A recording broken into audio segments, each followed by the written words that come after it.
And Braden Jobert hits a huge home run to cut the lead to 20. We're going to talk about that great win here on Locked On Gators. You are Locked On Gators, your daily podcast on the Florida Gators. Part of the Locked On Podcast Network, your team every day.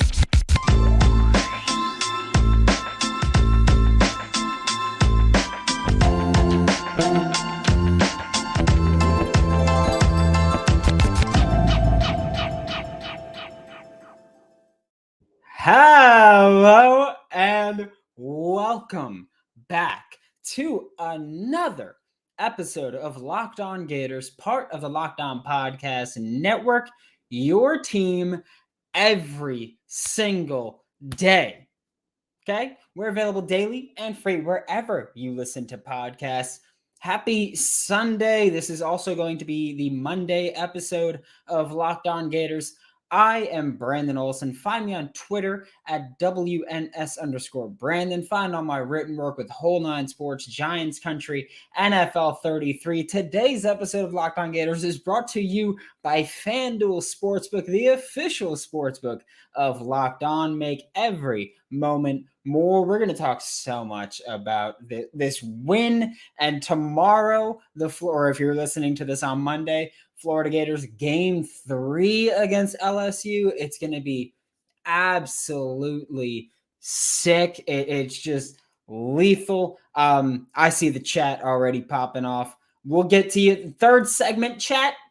It's all you. It's all you, because my Lord, what a game for the Florida Gators.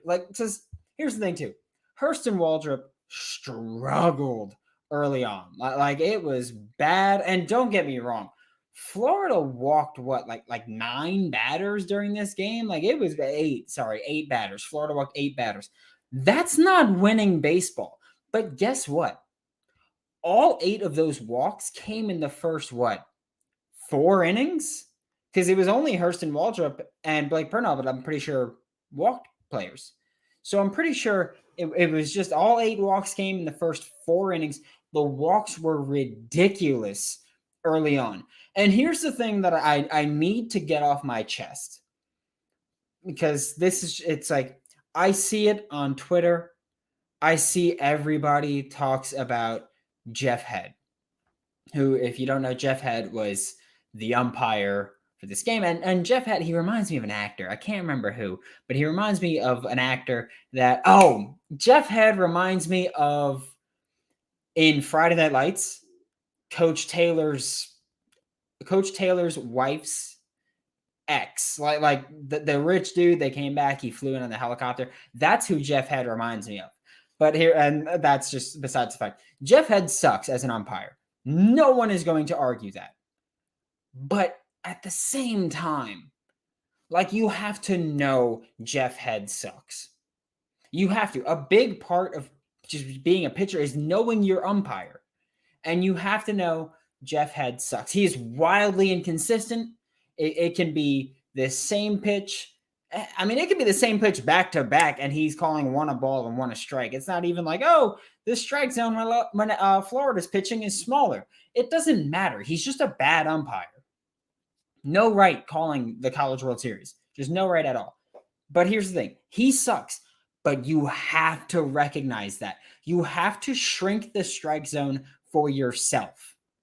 Like, if you're pitching and Jeff Head is your umpire, you can't work the corners. You can't. I understand you obviously, to an extent, need to.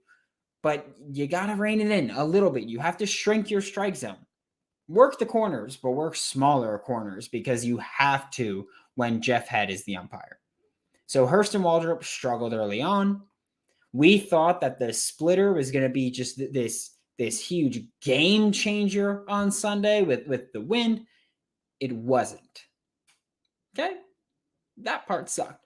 But, I mean, look, also, you have to take into account that with LSU, you got lucky in some ways. Like, the turning point of this game, really, was Jordan Thompson, LSU shortstop.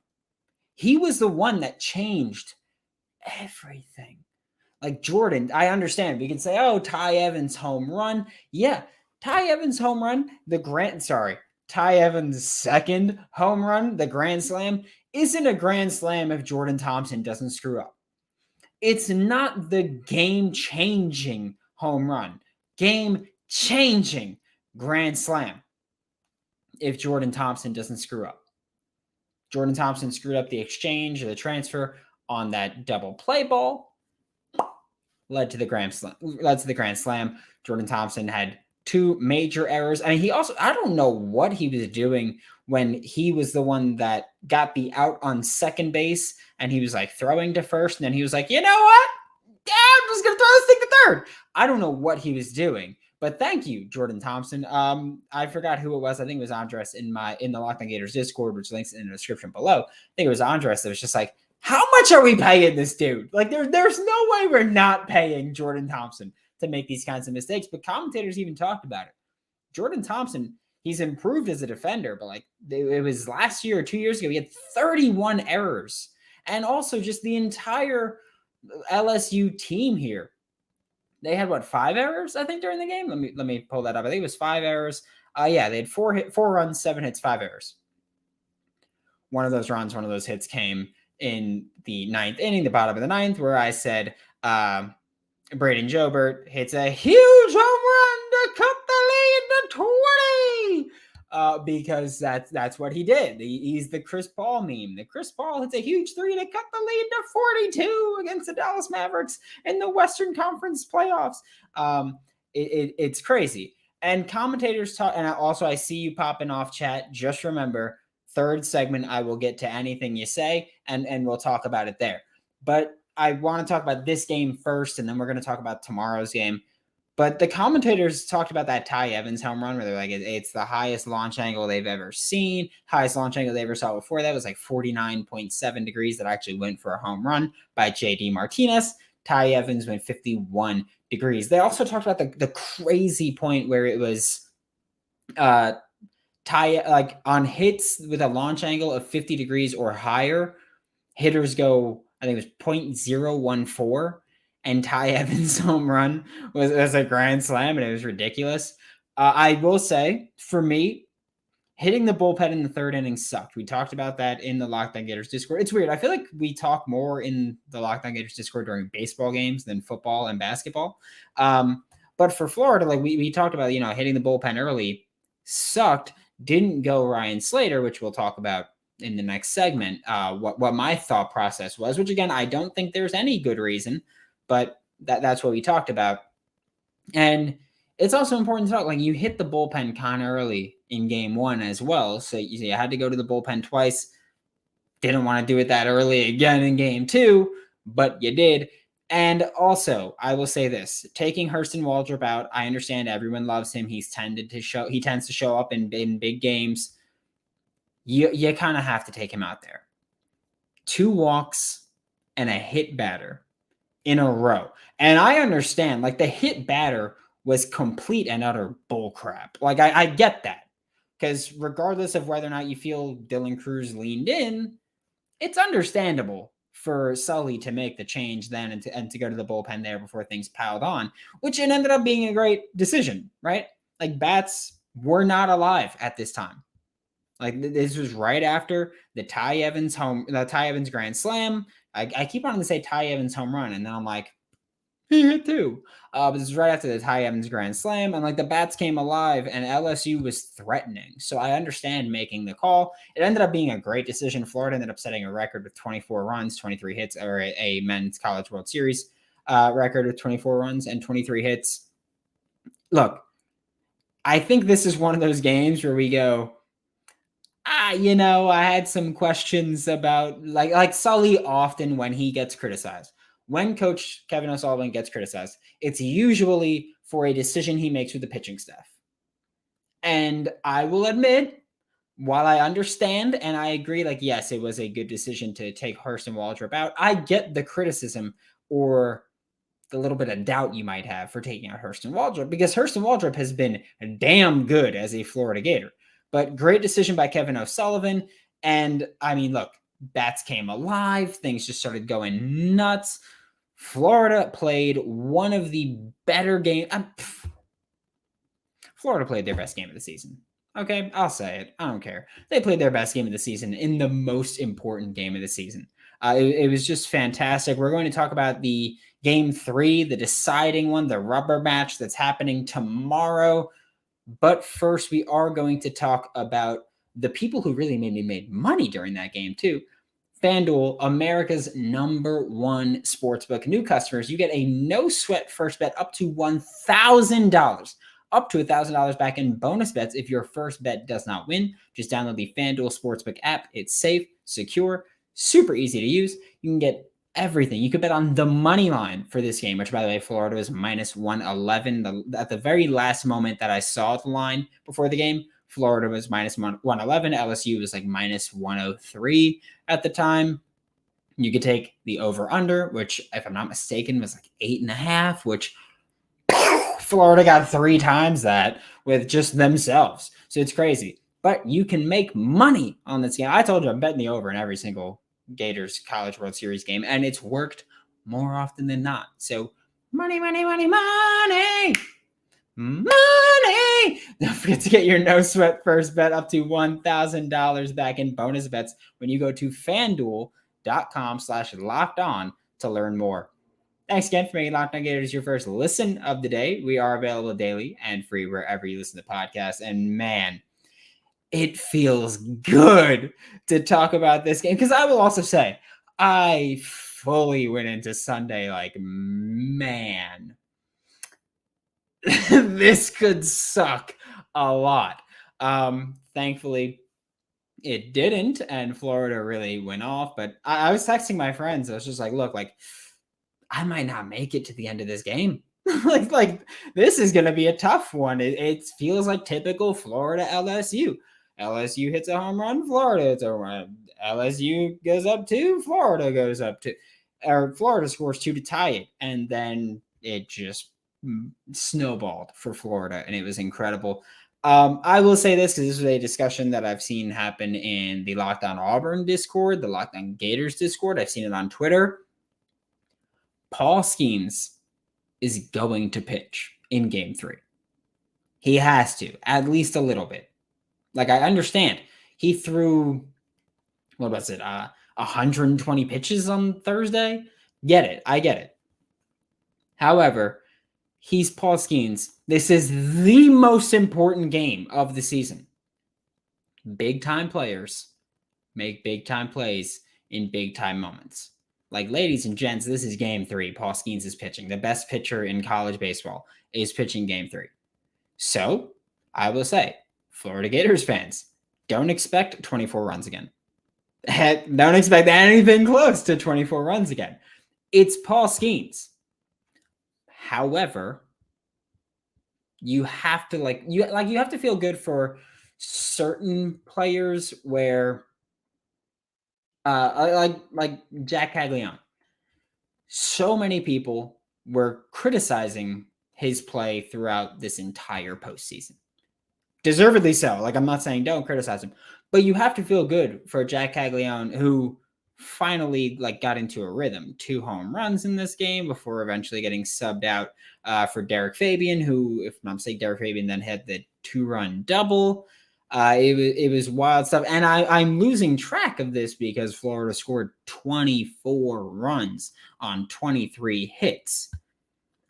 Kind of a freaking lot, right? But you have to be happy for players like Jack Caglione, who finally got back into the swing of things. No pun intended, but they really needed to. This was something where Jack Caglione was getting criticized a lot. Finally came into the swing of things.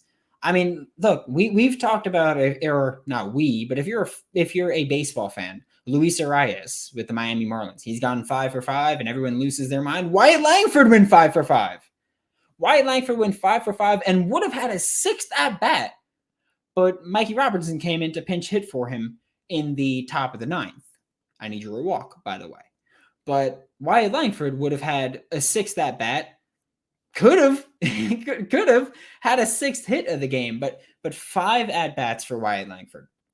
5 hits for Wyatt Langford. 6 RBIs for Wyatt Langford, Trenton Thunder. The home run that just absolutely cranked for him. He had 2 doubles. Like, Wyatt Langford went off. So for Florida, you've got Wyatt Langford in rhythm again. You've got Jack Caglione in rhythm again. BT Riopelle, I mean, kind of getting into a rhythm here, maybe a little bit. He went 2 for 6 in this game. Hopefully he continues to keep it going. And also, BT Riopelle is at some crazy rate. I don't know the number off the top of my head, but I think he's got 8 hits in the College World Series, and 7 of them are home runs. He's just going off. It's incredible to see. Ty Evans, I mean, he went 3 for 5. He had 2 home runs, 5 RBIs. Of course, the first home run was a solo. The second home run was a grand slam. Like, this is just Florida getting into the rhythm at the best possible time, which you need because game 3, you've got Paul Skeens you're going up against. And for Florida, I think you're looking at a just possible pitchers in general. Jack Caglione, Cade Fisher, Brandon Neely, and Ryan Slater. And we had this conversation in the Locked On Gators Discord, which again, links in the description below if you want to join and you want to have some conversation with us and have some fun. But was it Andres that asked? Yes, Andre asked, why is Purnell coming in and you didn't use Slater? Because, yesterday you used Cade and Neely, Cade Fisher, Brandon Neely, but you didn't use Slater, so why isn't Slater coming in? And I was like, hey, look, at the time that this was happening, it was 7-3 at the time with the 2 walks and the hit by pitch. There were 3 possible solutions I had for it, or 3 possible explanations, which I said, I don't think any of these explanations are a good explanation, but these are the 3 things I can think of. 1, felt like you had a little bit of a cushion, at least as far as runs go, so you didn't want to use Ryan Slater yet, at least.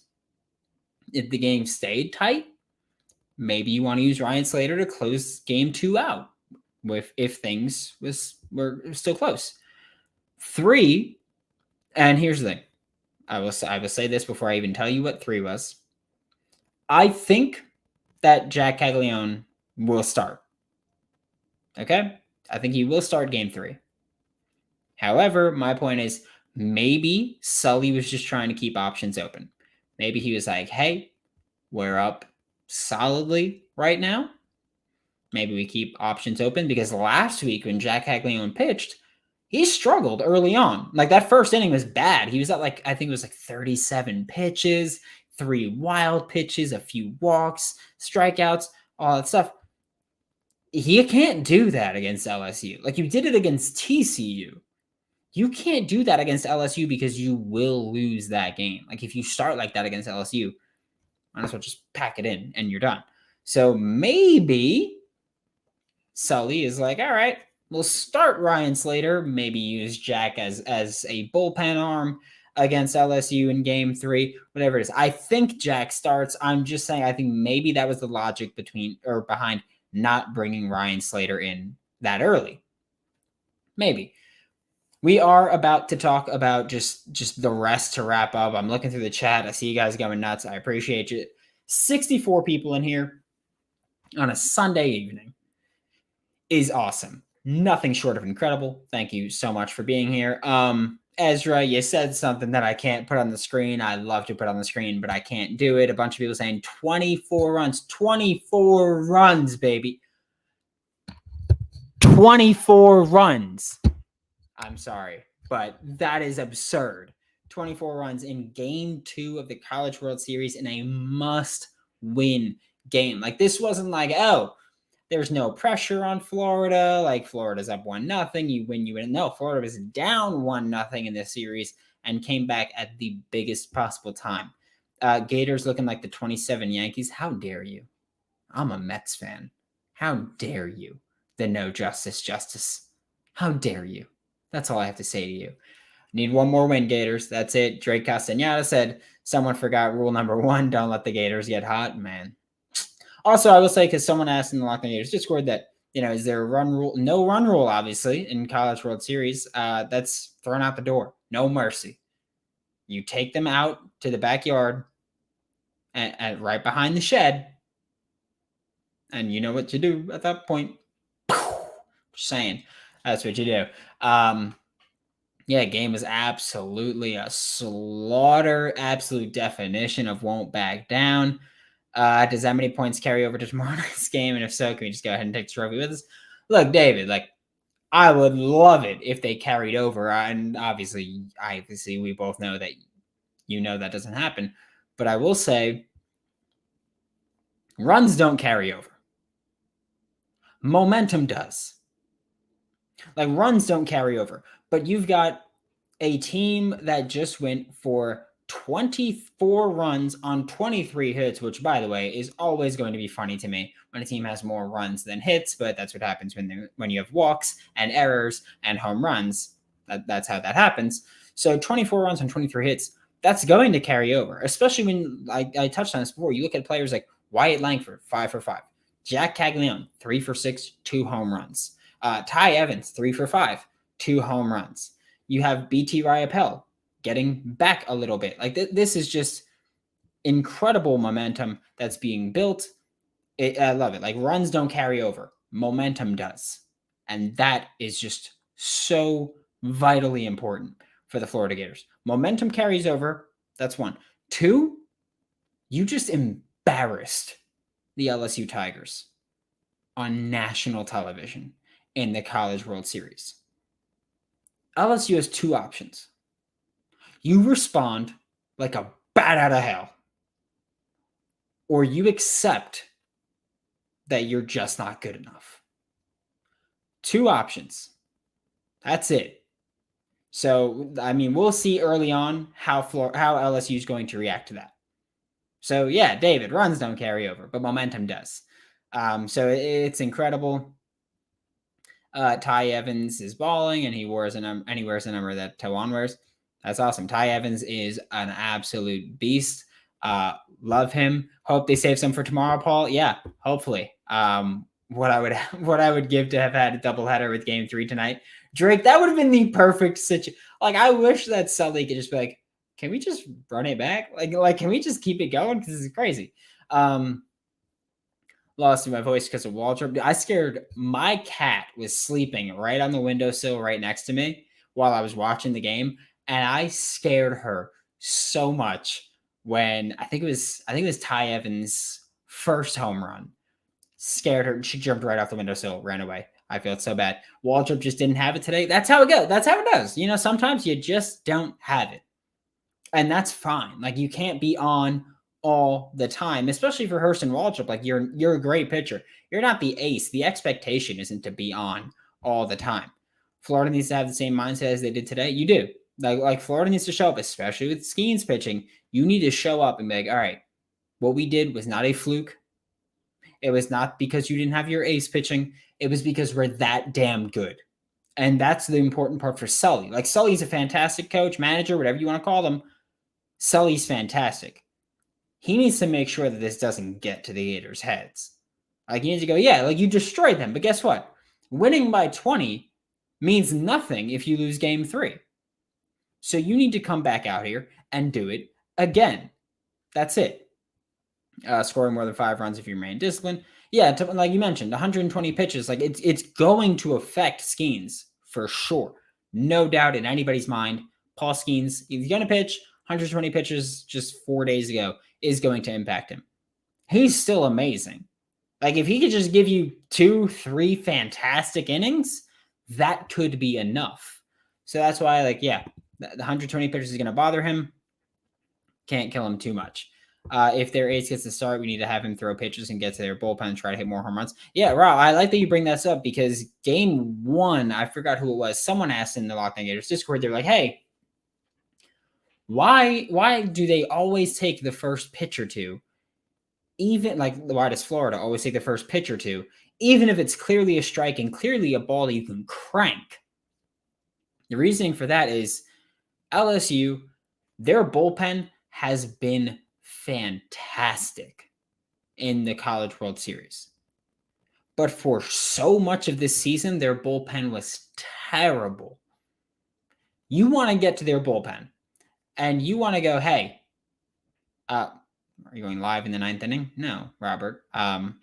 game's been over. But you want to go, hey, like work the count, get to their bullpen. Can you do it again? And more importantly, can you do it against us? And that's an incredibly important part. Thank you all so much for tuning in. Like, this is just an incredible, and I'm so happy to be going through just this journey with you and this experience as Gators fans with you. It's awesome. Never a dull moment. It's always great to be a Florida Gator. Thank you so much for making Locked On Gators your first listen of the day. Again, this is going to count as the Monday show. Might be going live tomorrow after game 3 of this College World Series, and also that Jeray Hawkins is committing. If he's a Florida Gator, we'll be going live as well. For Locked On Gators, I'm Brandon Olsen. Don't forget to follow me on Twitter at WNS_Brandon. Find all my written work. Tomorrow, maybe Robert. We'll see. We'll see how it's going. I might go out for the game, so we'll see. But follow me on Twitter, WNS_Brandon, Locked On Gators, Discord, links in the description below. Find all my written work with Whole 9 Sports, Giants Country, NFL 33, and I will see you all tomorrow